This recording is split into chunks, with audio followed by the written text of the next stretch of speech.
Регионални вести. Се повеќе млади жени заболуваат од рак на дојка. Во месецот посветен на борбата против оваа болест, во просториите на Сдруженијето на пензионери во Тетово се вршат бесплатни ехо прегледи. До крајот на месец октомври ќе се вршат бесплатни превентивни ехо прегледи на дојки во просториите на Сдруженијето на пензионери, кои ги организира тамошната комисија за здравство по повод месецот на борба против рак на дојките. Доктор Павле Спасеновски, специјалист радиолог, субспецијалист по гинеколошка и мама диагностика и болести на дојка, кој ги врши прегледите, вели дека состојбата е алармантна, бидејќи се намалува возрастната граница на жените кои заболуваат од оваа болест, а исто така се зголемува и бројот на заболени. Ако во неделата прегледам 50 пациентки, 10 са со лоша болест. Тоа е катастрофа. Поготово што се јави кај младата популација. Ако порано ракот на дојката се јавуваше во покасни години, моје сознание од мојово повеќе 30 годишно искуство со оваа проблематика почна више нагло во млади години да се јавува. Тоа значи најмлада пациентка што имам откриено е 28 години, а за честија болестите, односно ракот на дојката, меѓу 30 и 35 години.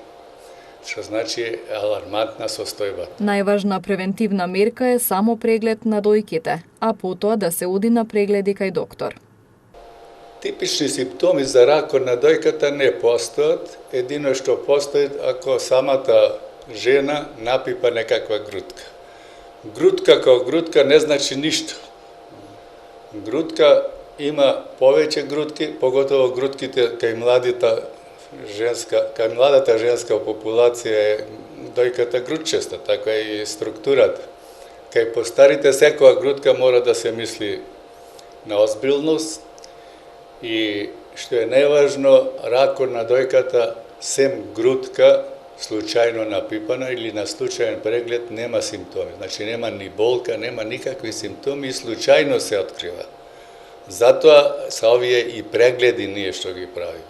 Дневно за нашиот регион главна причина за ракот на дојката е стрес состојбите, стресот. После доаѓаат генетски и да не набројува, има многу работи кои се ризик фактори. Во нашата земја ниска е свеста за посета на доктор за преглед на дојки, за разлика од развиените земји, каде се врши задолжителен преглед. Кај нас, за жал, далеку сме од тоа, се доаѓа инцидентно. Мало ме радува што во последниве неколку години младата популација доаѓа да се прегледа од она што гледа на телевизија. Инаку, кај нас нема таа традиција да си го чуваат здравјето. Само да напоменам да ракот на дојката е излечив ако е навреме откриен, што значи лекот е навреме прегледи на дојките од сите популации. Бесплатни ехо прегледи во просториите на Сдруженијето на пензионери во Тетово ќе се вршат секој понеделник, среда и петок до крајот на октомври, во периодот од 10 до 13 часот. Швајцарија дава речиси 2 милиони франци за доизградба на регионалната депонија Русино кај Гостивар. Проектот вклучува 3 фази, вклучувајќи и формирање на регионално предпријатие. Швајцарскиот државен секретаријат за економски прашања со грант од 1 милион и 900.000 франци ќе го финансира проектот Управување со цврст отпад во Полошкиот регион. Проектот предвидува мерки за подобрување на управувањето со цврст отпад, а една од главните компоненти која е вклучена во планот е надградба на депонијата Русино кај Гостивар, која треба да прерасне во инженерски дизајнирана санитарна депонија со цел да се намалат негативните влијанија врз животната средина. Проектот беше презентиран на денешната средба на градоначалниците од Полошкиот регион, представници од Швајцарската амбасада и Центарот за развој на Полошкиот регион, а присутен беше и министерот за животна средина Насер Нуредини. Целта е да придонесеме за чиста и животна средина која е клучен фактор кон вашиот иден пристап кон Европската Унија. Целиот процес ќе се изведе во 3 фази. Првата фаза треба да заврши во 2020 година, а ќе работи на решавање на најсериозните влијанија врз животната средина, како изградба на насипи и ровови, рециркулација на исцедните води, а ќе се работи на зголемување на јавната свест и овозможување на подобро собирање на сметот преку набавка на контейнери за отпад. Втората фаза од изградбата на депонијата Русино ќе трае од 2021 до 2026 година. Вкупната вредност на првата и втората фаза од изградбата на депонијата Русино ќе изнесува 1.900.000 швајцарски франци. Како втора важна компонента на овој проект ќе биде формирање на регионално комунално предпријатие кое ќе управува со депонијата. Градоначалниците од Полошкиот регион веќе дадоа согласност за формирање на вакво предпријатие. Значи, обврска ни е законска да како регион да формираме едно заедничко предпријатие и тоа произлегува значи од првичните анализи на самите експерти кои работат значи во проектот финансиран од швајцарската влада, но исто така и во однос на позитивните закони, имајќи го предвид фактот дека овие решенија се регионални решенија, значи не се решенија кои може да бидат локални и да ги носи само една општина. Затоа уште еднаш сакам да им се заблагодарам на сите општини од Полошкиот плански регион кои цело ова време беа многу заинтересирани, пошто проблемот не е голем и заеднички, многу заинтересирани и интензивно сите заедно работевме за да стигнеме значи до веќе почетните чекори за формирање на заедничко предпријатие. Депонијата Русино засега работи според никакви стандарди. Сметот тука сега го депонира само гостиварското комунално предпријатие. Жителите од селата околу депонијата не дозволуваат да поминуваат камиони од другите јавни предпријатија од Полошката општина, се додека целосно не се уреди депонијата. Општината, полицијата и училишните управи во Гостивар одржаа состанок на кој се дискутираше за зголемениот број на инциденти во и околу училиштата во новата учебна година. Напади и тепачки низ училиштата во Гостивар ги мобилизираа институциите. Представници на полицијата, општината и училиштата одржаа координативен состанок на кој се разговараше за овие проблеми. Податоците загрижуваат. Само во месец септември регистрирани се 4 нарушувања на јавниот ред и мир во и околу гостиварски училишта. Заради превентива зголемено е полициското присуство, особено на големите одмори и применување на смените. Тие секој голем одмор се тука, се ангажираат во тој смер и ние како општина бараме да за сите случаеви да не информираат и да ја земат ситуацијата малку посериозна. И тие како институција и нас и ние како општина заедно да сме запознаени и да почнеме да постапуваме и таквите случаи да ни се помалат. Општината и Министерството за образование, а со тоа и училиштата немаат добра соработка поради војната околу надлежностите за поставување на директори. Снопче смета дека тие како институција треба повеќе да се вклучат во решавање на проблематичните случаи меѓу учениците. Друго ние што може да превземеме, ние да бидеме малку по-внимателни, таквите случаи ги бараме во општина, после ние ќе се замереме со таквите деца и со родителите. Мислам, заради што сме институција општина, можеме повеќе да влијаеме врз тие деца и родители, за да ја сваќат ситуацијата по-сериозно. Полицијата наредниот период ќе започне проекти за превенција и едукација на учениците во основните и средни училишта во Гостивар за проблемот со врсничко насилство.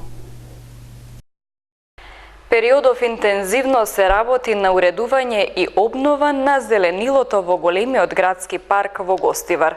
Надлежното предпријатие најави јавна дебата, на која граѓаните ќе можат да го искажат својот став. Дали се за сечење на поголемите стари дрвја, кои представуваат опасност за минувачите. Јавното предпријатие за паркензи и зеленило во Гостивар периодов интензивно работи на уредување на големиот градски парк, кастрење и сечење на дрвја, оплеменување со нови садници и слично. Оттаму најавуваат дека деновиве ќе организираат јавна дебата за отстранување на неколку стари дрвја. Велат дека се работи за поголеми дрвја што се исушени со надвиснати гранки и представуваат ризик за граѓаните кои што поминуваат од тука. Надлежните процениле дека стеблата треба да се исечат за да се намали ризикот, но сакаат да го слушнат и ставот на граѓаните. Ќе имаме јавна дебата, ќе ги повикаме сите невладини организации, исто така граѓаните на град Гостивар, да учествуваат. Имат дрса стари, исушени, што се потенцијал за опасност при поминување на граѓани. И тие планираме да ги сечеме.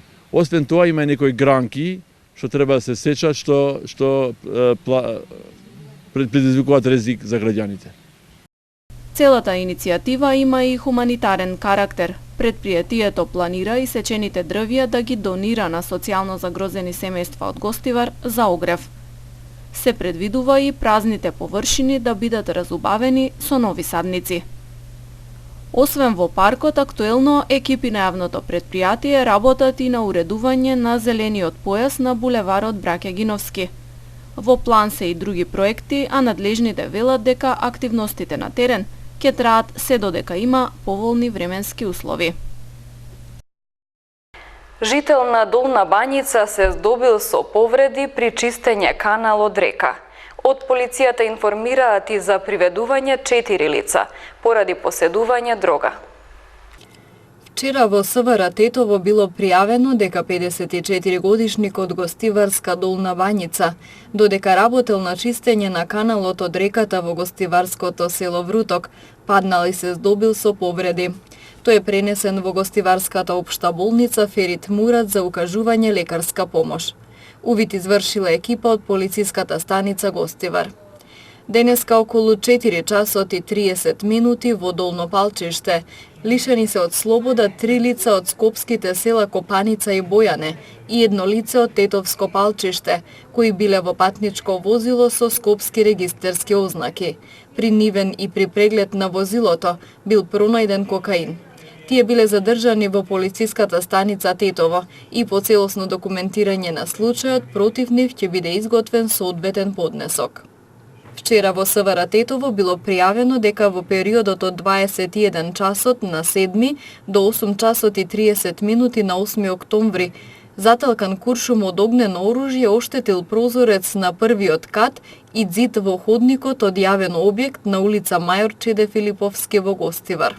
Полициски службеници на СВР Тетово вчера од 9 до 14 часот спровеле акцијска контрола за техничка исправност на возила кои вршат јавен превоз на патници, најмногу автобуси и такси комбиња.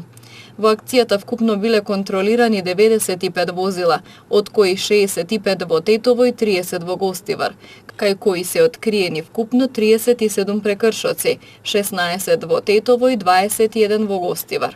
16 од контролираните возила имале неисправни сопирачки, 3 неисправни други уреди, 4 истечена регистрација, 12 неизвршен технички преглед, а на 2 возила им недостигала опрема.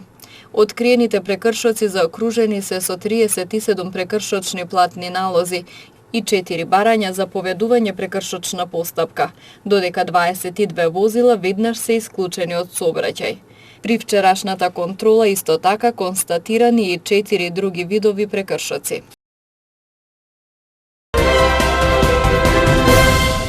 Со почетокот на месец октомври стартуваше и мерката за укинување на квотите за лекови на рецепт.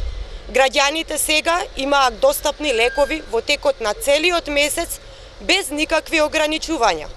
Лековите кои се на позитивната листа на лекови од Фондот за здравство можат да се подигнат во секое време, секој ден од месецот. Повеќе нема потреба од складирање на лекови и правење домашни аптеки. Стравот на граѓаните дека ќе останат без потребниот лек е минато. Го решивме деценискиот проблем со недостиг на лекови. Дополнително обезбедени се и 5 нови лекови за лицата со ретки болести, како и 3 нови инсулини за пациентите со диабетес. Од 1 октомври се зголеми и капитацијата за матичните лекари. Платите на здравствените работници се покачени и тоа за 15% на докторите специјалисти и за 10% на медицинските сестри. За прв пат приватните специјализанти се платени за својот труд. СДСМ е одговорна партија, која преку своите политики и активни мерки работи во насока на унапредување на здравствениот систем. Урнисаното здравство, што го наследивме од 11 годишното владење на ВМРО ДПМН, за само 2 години успеавме да го рехабилитираме и да го изнесеме на прав пат. Албанскиот тренер Ернест Ѓока е назначен за нов шеф на стручниот штаб на Тетовска Шкендија. Тој своето деби на клупата на Тетовци ќе го има за 10 дена на надпреварот против Академија Пандев. Актуелниот македонски шампион Тетовска Шкендија го назначи Ернест Ѓока за нов шеф на стручниот штаб. Албанскиот стратег доаѓа на местото на Ќати Посмани, кој си поднесе оставка после слабите резултати на клубот летово на европска сцена, но и на стартот од првенството на Македонија. За Ернест Ѓока ова ќе биде прв интернационален предизвик, со оглед на тоа дека до сега водел само екипи од Албанија, каде последно работел во екипата на Кукс, а претходно ги предводел и Аполонија, Камза, Томори, Флямуртари и Влазнија. Дојдов во еден професионален клуб како Шкендија, кој е многу внимателно конструиран. Првите впечатоци ми се многу добри и се надевам дека така ќе биде и за време на целиот мој престој тука.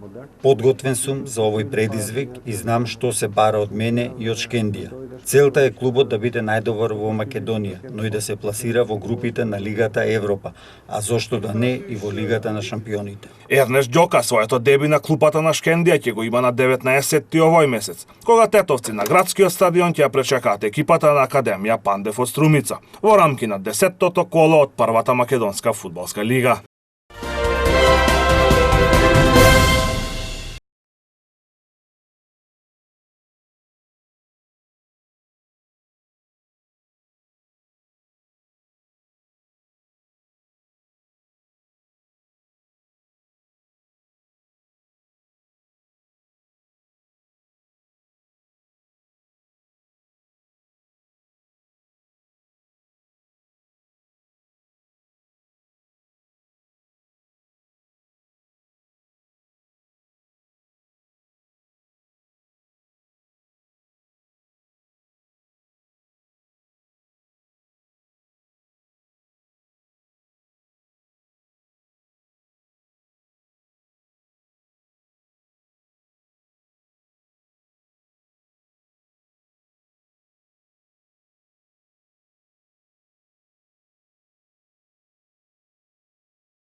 Времето денес беше сончево со мала до умерена локална облачност и со слаб до умерен ветер од југозападен југоисточен правец.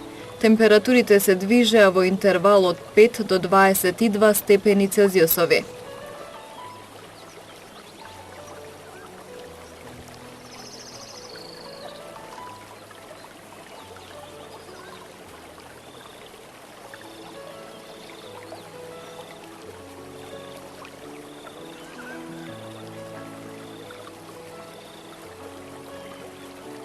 Времето утре ќе биде сончево со мала до умерена облачност и со слаб до умерен ветер претежно од јужен правец. Температурите ќе се движат во интервал од 8 до 22 степени Целзиусови.